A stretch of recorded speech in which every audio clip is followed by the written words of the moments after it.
The book of Genesis is the first book of the Bible. It tells the story of how everything began. It explains the beginning of the world, humanity, and faith.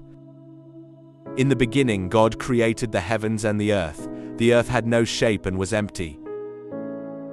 Then God said, "Let there be light," and light appeared.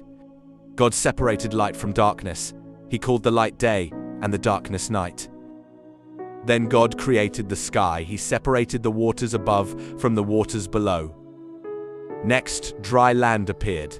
The seas were gathered together. Plants and trees began to grow on the earth. Then God created the sun, the moon, and the stars. They were made to give light and mark time. After that, God created creatures in the sea. He also created birds in the sky. Then God created animals on land. And finally, He created humans. God created man and woman in His image.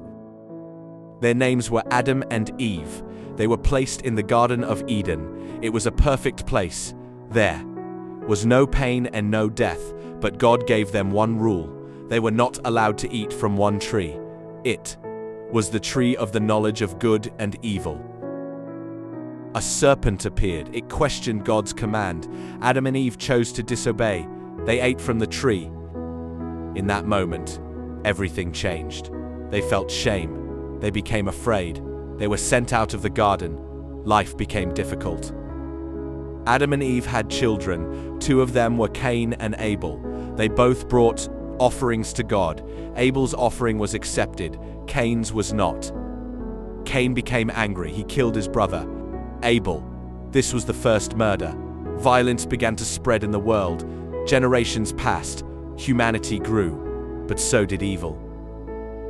Then came Noah. He was a righteous man in a corrupt world. God decided to send a great flood, but He chose to save Noah and his family. Noah built a large ark. He brought animals into it. The rain began to fall. It rained for many days. The waters covered the earth. Everything outside the ark was destroyed. After a long time, the waters went down. Noah left the ark. God made a promise. He would never destroy the earth with a flood again. The sign of this promise was a rainbow. People began to multiply again. Then came the Tower of Babel. All people spoke one language. They decided to build a tower. They wanted it to reach the heavens. They wanted to make a name for themselves.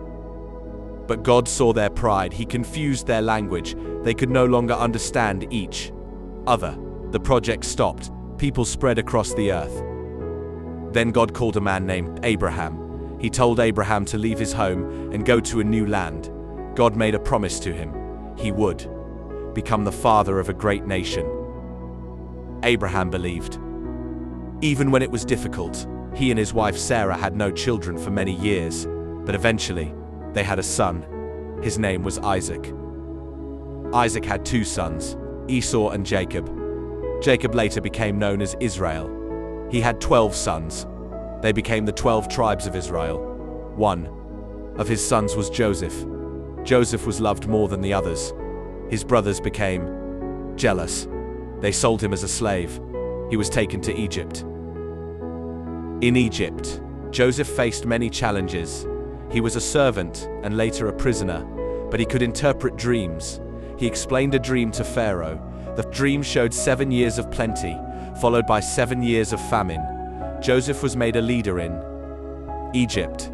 He prepared the land for the famine. When famine came, people from many lands came to Egypt. Joseph's brothers also came. They did not recognize him. Later, Joseph revealed who he was. He forgave them. His whole family moved to Egypt. This is how the book of Genesis ends. It begins with creation and ends with a family, becoming a nation. It is a story about beginnings, about choices, and about consequences. Stay tuned for the next part where we continue the story.